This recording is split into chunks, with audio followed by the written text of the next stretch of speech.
Que dia é hoje, senhor? Hoje, dia 11 de julho de 2020. Sábado. Sábado.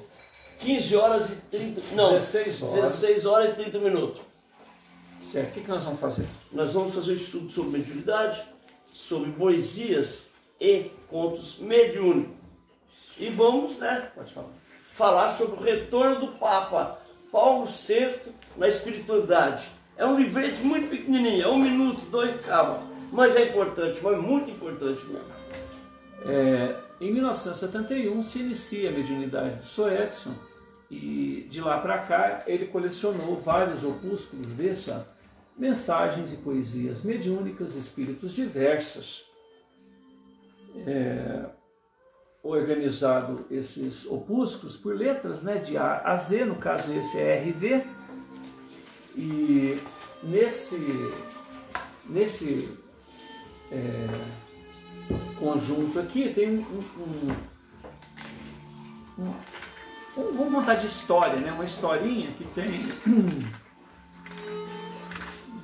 quase 10 páginas, só para vocês verem como que ela está escrita, ó. O título dela, Retorno do Papa Paulo VI à Espiritualidade. Né?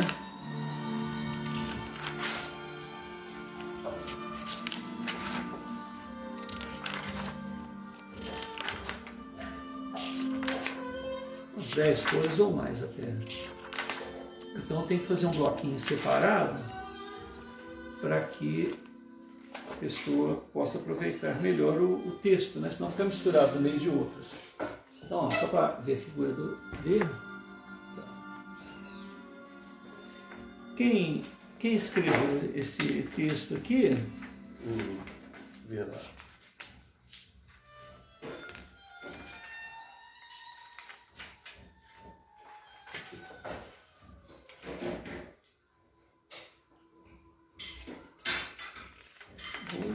Aqui, amados, não dê crédito a qualquer espírito, tá, não. Só aqui a data, né? Não tem. Data, deixa eu ver. Não sei, rapaz. Aqui, assim. Senhor... Ah, não. Engraçado. Só para vocês entenderem, a gente não lê antes, entendeu? A gente pega assim de improviso. Só acho que está faltando.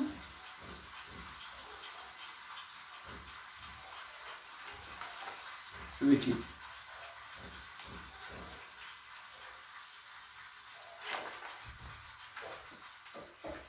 Deixa eu ver aqui. Aqui é o mais.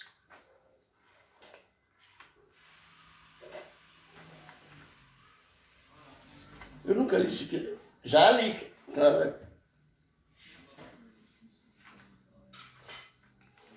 Eu estou achando que está faltando uma parte do texto, mas de qualquer maneira a gente vai ler até onde tem, porque a história, mesmo que faltar alguma folha no final, ela...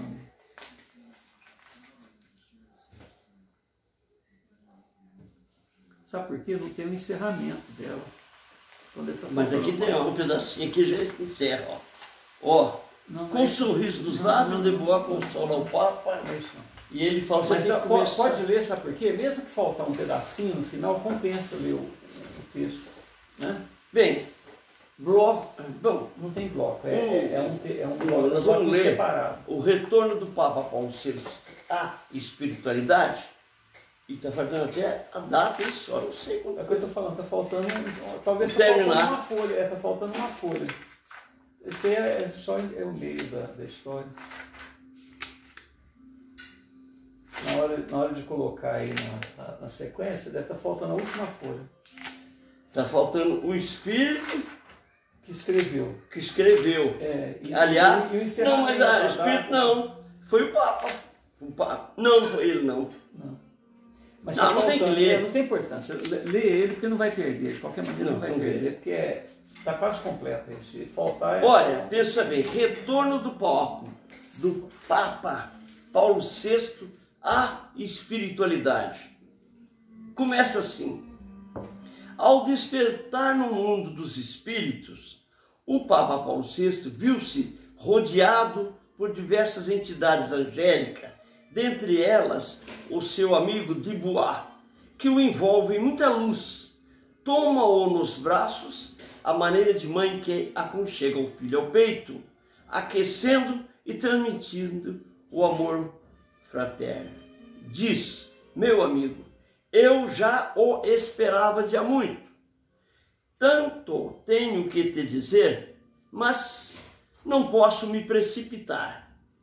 Por ora, satisfar-me-ei em falar somente o imprescindível.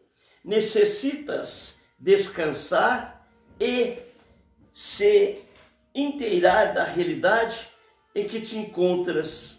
Bem, meu irmão, Dubois conduz o amigo a uma sala ampla e diz que vai apresentá-lo a algumas afeições e afiança. Fique tranquilo, porque aqui na Pátria da Verdade todos são realmente amigos. Não te espanta ao te defrontar com conhecidos especiais que de há muito não vês. Cientes de tua chegada, vieram te recepcionar. Intrigado, o ex-pontífice olha de lado para o outro e procura entender o alcance daquelas estranhas palavras. Vagueia seu olhar por entre os presentes e quase não acredita no que vê. Estando para externar sua surpresa, Dubois, o amigo, antevê suas conjecturas e interfere docemente. Sim, meu amigo, são eles. Não te espante, são os mesmos com que convivemos. Trabalharam e viveram conosco e, como bem te recordas, já fizeram sua passagem para a Pátria Celeste. Podes constatar que não morreram.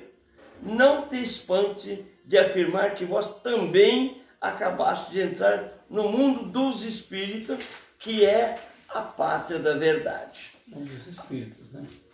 O mundo dos espíritos. Que Não, o mundo dos espíritos, a Pátria da Verdade. Ao ouvir aquelas últimas afirmações de Dubois, Paulo VI quase desfalece, se sente fraco e tenta se segurar em algo para não cair, porém amparado pelo amigo que o assenta em uma cadeira que jazia por ali.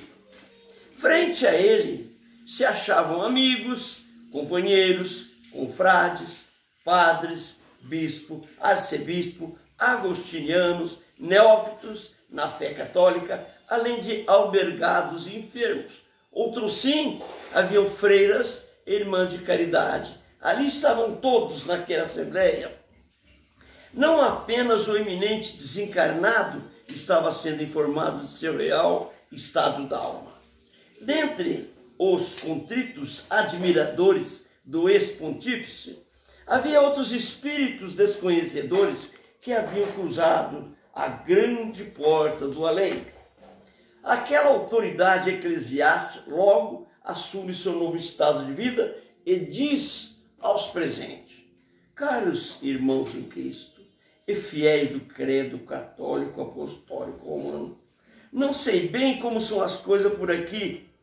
O meu amigo Dubois diz que estou na casa de nosso Senhor Jesus Cristo, o mundo espiritual, e pasmado tal qual todos podem perceber, não tenho como negar que as coisas aqui não estão como era praxe na terra. Se isso não for um sonho, tenho que acreditar, pois que falo na minha cara. Diante da admiração decorrente da presença de saudosos amigos e admiradores falecidos, toma em riste o indicador e o dirige respeitosamente a um e a outro integrante da Assembleia, como que num misto de gratidão e surpresa diz: bem sei que os estimados presentes não pertencem mais ao mundo dos vivos na terra, tal qual os conheci. Certamente os reconheço mais vivo que antes. Entretanto, intriga-me toda essa nova situação, embora a gratidão e apreço pela gentileza de suas presenças, eu não compreendo. Paulo VI, assim dizendo, silencia reticente. Dubois ciente da gravidade do momento, intervém diante da assembleia, afagando a cabeça do amigo e comenta: falaste muito bem, amigo, só que a pauta aqui não se trata de uma exclusiva recepção para você, e uma reunião de conscientização para todos, onde tua conduta, pastor ou patriarcal, se torna inalienável. No coração dos presentes, você ainda é o inquestionável representante do Cordeiro de Deus. Aos olhos deles, ainda ocupa a cadeira de São Pedro. Todos esses que nos cercaram ainda se mantêm fiéis ao papado e creem na infalibilidade da tua palavra. A fé católica, apostólica, romana lhes acompanhou na viagem a esta nova realidade. O motivo intransferível de sua presença nesta nave é ampará-los no alto encontro. Embora confuso, mas revigorado ante a oportunidade de continuar servindo ao Cristo, Paulo VI inflama a própria alma de alegria e segurança diante da oportunidade do bem que ainda pode fazer em nome do Divino Mestre da humanidade. Solicita os préstimos cardinalícios do companheiro, arguindo: irmão em Cristo, que queres que eu faça? Como ajudar o rebanho? Encontro-me tão indeciso e perdido contra um neófito. Pior ainda, nessa ágape divina, sinto-me como um gentil diante de meus irmãos de Cristo. Se bem me lembro, dirigi o maior rebanho cristão da terra, uma grande multidão que acredita que eu tenha todas as respostas. Mas diante dessa nova realidade, que fazer, meu Deus? Tenho minhas dúvidas se conseguirei corresponder ao encargo que me foi confiado pelo Altíssimo. Debois sorri e disse: meu irmão, isso é verdade. Muito fizeste na terra, suas convicções e pensamento eram sadios. Tinha muita influência sobre o povo e, de alguma forma, podemos confirmar que bem tentaste auxiliar da melhor forma possível, na medida de seus conhecimentos, mas muitos te fizeram calar a realidade.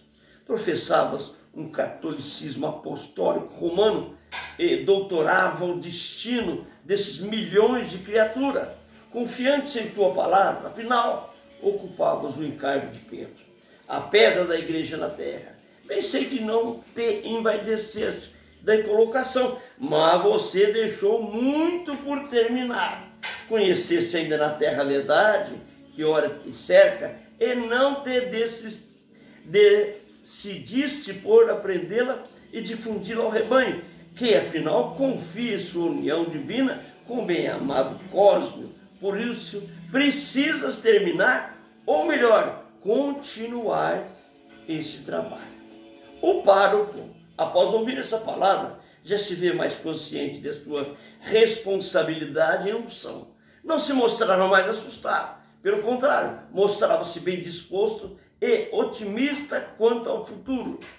Interrogava o amigo Debois: irmão querido, então, qual foi meu erro? Que fiz de mal a estes que me confiaram seus corações a quem tanto amei? Diga-me, por favor, estou disposto ao sacrifício total. Desejo reparar toda e qualquer equivocada ou negligente em minha vocação. Conto contigo, velho amigo, socorra-me. Recordo-me que o Mestre Jesus, bom e caridoso e sem qualquer mácula, deu a sua vida para salvar a humanidade. Oh, meu Deus, perdoe-me. Disse essas palavras com os olhos lacrimosos e rompe em pranto sob o amparo das mãos do amigo.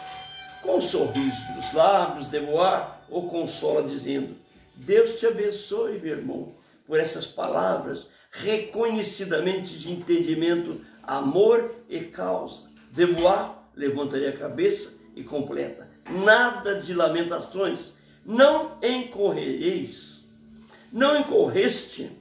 em deslizes propositais ou mesmo de maior gravidade, apenas deixaste de completar a obra de Jesus com esclarecimento referente ao tema em que ora a vida novamente te desperta. O futuro das religiões está no estudo do Espiritismo. Agora sim, irás trabalhar, não é mesmo? Paulo VI, levanta-se da cadeira que o acolhia e com voz serena, decidido, afirma: estou pronto. Pode ler de novo, lê mais alto. Aqui em cima? Não, começa de novo esse pedacinho. Aqui. Com um sorriso nos lábios, de Bois o consola, dizendo: Deus te abençoe, meu irmão, por essas palavras reconhecidamente de entendimento e amor à causa. De Bois levanta-lhe a cabeça e completa: nada de lamentações, não incorrestes em deslizes propositais ou mesmo de maior gravidade, apenas deixastes de completar a obra de Jesus com os esclarecimentos referente ao tema em que ora a vida novamente te desperta. O futuro das religiões está no estudo do Espiritismo. Agora sim, irás trabalhar, não é mesmo? Paulo VI levanta da cadeira que o acolhia e com a voz serena e decidida afirma: estou pronto. Que devo fazer? Quando devo começar? De Bois, abraçando o amigo, completa: imediatamente. Como vês, é seu povo, os amados filhos confiados pelo divino pastor dos teus auspícios, nossos fraternos e inocentes seguidores de há muito tempo, e por isso temos a responsabilidade de orientá-los. São os nossos irmãos padres que ainda te procuram a orientação e consolo. Procuram-te e seguem teus passos. Onde quer que tu estejas, eles ali, fiéis e docilmente, contigo estarão. Mais que nunca é necessário esclarecer, dizer toda a verdade sobre a vida espiritual, informar que não há céu e nem mesmo o irremovível inferno atormentador ou o purgatório. Representam o nosso universo pessoal, que estão dentro de cada um de nós. Informar ao rebanho e aos companheiros da matina sobre a continuidade da vida neste plano em que ora nos encontramos. Alertar que nossos irmãos espíritas estão certos em suas convicções, pois que pregam a existência do outro plano da vida, além do que os homens vislumbram odiernamente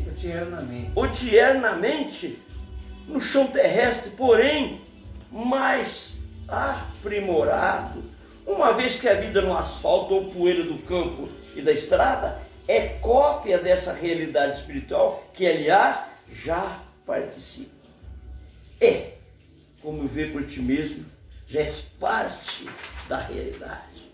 Alertar que os espíritos são de Deus, nossos irmãos e não demônios premeditados, inapelavelmente vindos do inferno e para a qual devem retornar imediatamente, excomungado pelo exorcismo imprudente, atitude vã, incoerente e impiedosa. Aliás, demônios somos nós todos quando teimamos em agir em desacordo com as leis da harmonia universal. Já pensou qual seria a recepção que teria se resolvesse ainda hoje manifestar sua imortalidade, zelo e amor junto aos irmãos de fé e do ex-rebanho terrestre, qual o próprio Cordeiro de Deus o fez terceiro dia entre os escolhidos, Tomé, na fé católica? Que nossos irmãos espíritas são criaturas boas e prestativas, uma vez que procuram ajudar o próximo. Basta sondar o espaço para se constatar o quanto eles têm feito à humanidade bom e que por isso estão certos desde há muito tempo. Não só na doutrina que tem por bandeira o perfume do amor exarado na caridade incondicional, como também no trabalho desinteressado que completa desde os primórdios da convivência com Kardec. Lembram muito a ação oportuna do samaritano, renegado pela raça, que serviu o exemplo do Mestre Jesus para atender ao seu próximo, mais próximo abandonado e ferido na estrada. Recorda-te que a parábola fala que o sacerdote e o levita, na condição de doutor da lei, passaram de largo ante a penúria e a dor daquele caído. Em verdade, devo dizer-te, eis aí o nosso verdadeiro livro sagrado. Hoje temos que reconhecer, é no coração do homem onde Deus oprimiu ou imprimiu as regras da verdadeira justiça, que, com o lema fora da caridade não há salvação, tem iluminado consciência e despertando para a responsabilidade de viver bem mais que o nosso secular. Fora da igreja não tem salvação. É certo que Dimas, o bom ladrão, foi por ele arrebatado ao paraíso naquele mesmo dia, conforme a promessa feita entre as agonias do madeiro infamante e o seu perdão. Se alarga a toda a humanidade quando diz: Pai, perdoai-os, porque não sabem o que fazem. A sua clemência também atende a Judas, antes mesmo de subir aos céus, buscando mergulhado em trevas infernais, para posteriormente retratar em si mesmo o amor do Nazareno, em testemunho seguro, reencarnado como a Virgem de Dom Remy e a francesa Joana d'Arc. Que João Batista perdeu a cabeça em decorrência da lei kármica por ter, na condição de Elias, igualmente decapitado o sacerdote de Baal. E também na passagem, pergunta-lhe os discípulos: por que dizem então os escribas que é necessário que Elias venha primeiro? Respondeu ele: na verdade, Elias havia de vir e restaurar todas as coisas. Digo-vos, porém, que Elias já veio e não reconheceram, mas fizeram tudo dele que quiseram. Assim também o Filho do Homem há de padecer nas mãos deles. Então entenderam os discípulos que ele falava do respeito de João o Batista. Capítulo 17, 10, 13. Ó Senhor da luz, já acolheu Judas com perdão e amor incondicional. Curiosamente, no calendário católico da igreja, que dizemos representar em seu augusto nome, em festa popular secularmente repetida, se mantém acalorado o equívoco da Inquisição através da sua malhação e queima. A Inquisição também envolveu em sua chama a inatacável Joana d'Arc, para depois elevá-la aos céus por decreto canônico. O pontificado na cadeira de São Pedro, mesmo entre engano sucessivo e protesto dos fatos da história, tem a infabilidade homologada. O livro dos livros, a Bíblia, é certamente bússola que salva a humanidade dos equívocos do pecado. Não obstante as aparentes contradições que nele há, tudo está perfeitamente certo. Nem um iota da lei ou será mudada. Se os homens alterarem sua interpretação, é de sua inteira responsabilidade, mas a parte divina estará ininterruptamente presente em seus ensinamentos. Embora invisíveis, os mortos estão continuadamente presentes juntos aos seus afetos adversários, e Jesus oferece uma visão renovada. A propósito dos eruditos da vida material, para esta expressão, afiançando: deixai os mortos enterrar os seus mortos. Aliás, referindo ao desencarnado, a expressão acertada: será os mais vivos, uma vez que a imortalidade é a herança inalienável de todos do mundo espiritual, o nosso ambiente natural. Tem uma parte aqui de Mateus, no capítulo 8, que fala: vindo Jesus com uma multidão ao redor de si, deu ordem de partir para o outro lado do mar.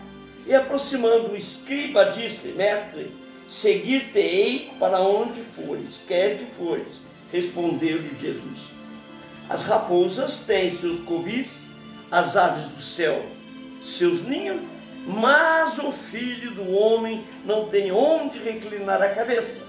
E outro de seus discípulos disse: Senhor, permita-me primeiro sepultar meu pai. E Jesus, porém, respondeu: segue-me e deixa os mortos sepultar os teus próprios mortos. Livro dos Médiuns. capítulo 6, sistema do item 8 e 9. Moisés, à sua época, proibiu a evocação dos que já fizeram sua passagem para além do mundo, não por conta do pecado, uma vez que eles, além da evocação, também vêm por iniciativa e meios próprios, mas pelo abuso do povo no interesse material, sem qualquer fim superior, e por isso proíbe a evocação dos mortos e o uso dos costumes da época. Curiosamente, ele próprio desrespeita a sua proibição, manifestando juntamente com Elias para o Rabi na presença dos discípulos, o próprio Moisés. Ocorre que ele estava formando uma nova mentalidade dos hebreus e buscava eliminar vícios comportamentais adquiridos ao longo do convívio com os egípcios durante a escravidão naquela civilização. E a comunhão regular com os mais vivos para os homens históricos em que vivia o povo hebreu deveria ser postergada para o momento próprio. Tem-se o tempo de plantar, o tempo de cuidar e o tempo de colher.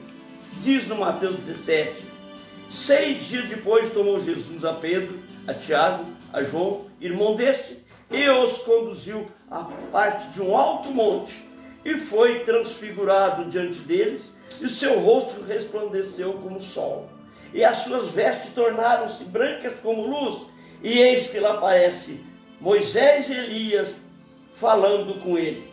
Pedro, tomando a palavra, disse a Jesus: Senhor, bom é estarmos aqui, se queres. Farei aqui 3 cabanas, uma para ti, outra para Moisés e outra para Elias. Estando ele ainda a falar, eis que uma nuvem luminosa os cobriu, e dela saiu uma voz que dizia: Este é o meu filho amado, em que me comprazo. A ele ouvi. Os discípulos, ouvindo isso, caíram com o rosto na terra e ficaram grandemente atemorizados. Chegou-se, pois, Jesus e tocando-os, disse: Levantai-vos e não temais. Erguendo eles os olhos, não viram ninguém senão a Jesus somente. Enquanto eles desciam do monte, Jesus lhe ordenou: A ninguém conteis a visão, até que o Filho do Homem seja levantado dentre os mortos. Aliás, o problema ainda persistia entre os apóstolos, tanto que João, em sua primeira epístola, ainda aborda o assunto da comunhão com o liberto da carne. Não acrediteis em todos os espíritos, antes lhes perguntai se são de Deus.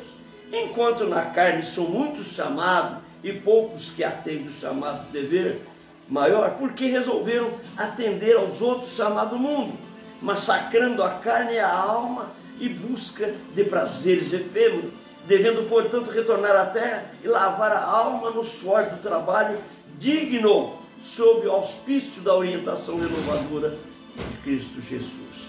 Profundamente emocionado, o ex-pontífice intervém emocionado: Todas as nações louvem o nome e a glória do Senhor.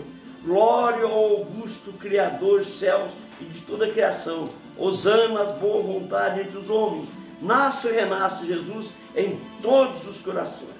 Meu coração está em festa, ó Deus de amor, que fez o céu, a terra, o mar e o ser. Ó supremo Criador, adorado Pai de amor, o Espírito do Senhor inunde os corações, praticantes do mesmo amor e piedade, amor de Jesus, sempre aberto às nossas preces sinceras. Graças plena, Rainha do céu, nossas dores chegam ao seu piedoso coração. Rogai por nós, ó Virgem Mãe de Jesus e de todos nós. Salve Maria, a Rainha dos céus. Maria, benedictus frutos ventris flui. Amados, não deis crédito a qualquer espírito, antes provai os espíritos se procede de Deus, porque muitos falsos profetas têm saído pelo mundo afora, e nós conhecemos e cremos no amor de Deus tem por nós. Deus é amor, e aquele que permanece no amor permanece de Deus, e Deus nele. No amor não existe medo, antes o perfeito amor lança fora o medo. Ora, o medo produz tormento, logo aquele que teme não é aperfeiçoamento do amor. Nós amamos porque ele nos amou primeiro. Se alguém disser, amo a Deus, e odiar a seu irmão, é mentiroso. Pois aquele que não ama seu irmão, a quem vê, que não pode amar a Deus, a quem não vê. Ora, temos a parte dele esse mandamento, que é aquele que ama a Deus e ama também o seu próximo. Primeira Epístola de João 1, 16, 18, 9 e 21. Ah, que pena, hein? Que trem bonito, hein? Hein? Pelo que eu entendi, Eliane. o rapaz, ele dá uma aula pro Papa, né? Ele começa a falar, não, ele dá uma lembra aula, da história, lembra a palavra de lembra Jesus, tudo, lembra né? tudo. Ele é uma coisa, olha aqui. Sabe o que eu estava vendo agora? Vou só falar isso aqui, não sei se vai adiantar. Pode falar, faz parte do... Eu vi primeiro o Papa. E ele estava assim, estava conversando para lá e para cá, não sei o que e tal. Careca dele, aquele jeitão dele assim. E nisso, quando eles começaram a falar do amor, da simplicidade, que ele não era aquilo mais, ele precisava entender que ele já morreu. Aí ele fez assim, a roupa dele transformou igual dos apóstolos. Aquele roupão que eles ganham de graça, aquela roupa suja, cheia de terra, aquela coisa, não tinha coroa, não tinha nada. E ele ali... Roupa de pessoa que luta. Que luta no dia a dia. Né? Porque aquilo ali está cheio de sorte. Empurra pregador, pescador. Então, isso é que eu falo para você. Aí eu pensei... Cabelo dentro. Não, e ali você sabe, é sujo, ele faz cocô, ele não limpa a bunda. Me perdoa, não estou falando sujeito, mas é uma verdade. Porque o Papa, né, é aquela... sou Deus! Aí ele tem uma assistência. Agora, o que ele fez? Ele pode transformar num dos... Como é que chama? Ele se transformou num discípulo. Um discípulo ali, da forma que era na época. Perfeição. Né? E isso aqui devia continuar, porque... Não sei, não. Deve estar faltando. Deve estar faltando. Não sei o que está acontecendo. Deixa eu ver. Pode ser. Pode ser que tenha. Eu estou vendo eles ali, ó. Mas só que tem... Ele oscila demais, o Papa. E nós, olha lá, ele está andando no meio do pessoal que segue ele. Mas ele não... Ele aceita, mas não aceita. Entendeu como é que é? Porque agora a túnica dele é branca, limpa. Ele já está com aquele topelzinho. Quer dizer, cabeça vira, né? Você viu como é que é? Quando falou, ele chorou, fez, ele chegou, recebeu, o Dubois recebeu ele e entusiasmou. Agora o tempo passou, ele tá não, agora o pessoal está seguindo ele outra vez e ele já está, né? Então eu não sei, merecia um fim, né? Não é isso? Não sei se tem fim, né? Isso daí, se eu não me engano, deve ter sido na época que ele desencarnou. Ele desencarnou quando? Não sei. Vou ver aqui, ó. Só história, então, isso aqui, vê aqui, ó. Aqui, ó. Não tem data. Mas tinha, viu? É porque faltou folha isso. Mas a história já está completa. Não vai até hoje. Não vai reencarnar outra vez, né? Não, é uma missão fantástica. Né? Data da morte. Dá para fazer um livrinho aqui pequeno até e fazer de presente às pessoas, né? Hein? Olha, ele se encarnou em 1978, ó, veja bem. Foi quando eu comecei, olha. O senhor começou com a mediunidade. 78? O senhor começou com a mediunidade em 1971. Então eu imagino que essa data era esse período. 6 de agosto de 78. Era o período de 71? 71 o senhor começou na mediunidade. Em 78 ele desencarnou. Então deve ter sido depois. Deve ter de sido 80 para frente. De 78 para frente, né? Mas é isso, então a gente registrou o ocorrido e fica aí para avaliação posterior. Muita paz a todos. Esse aqui tem muito, Flávio.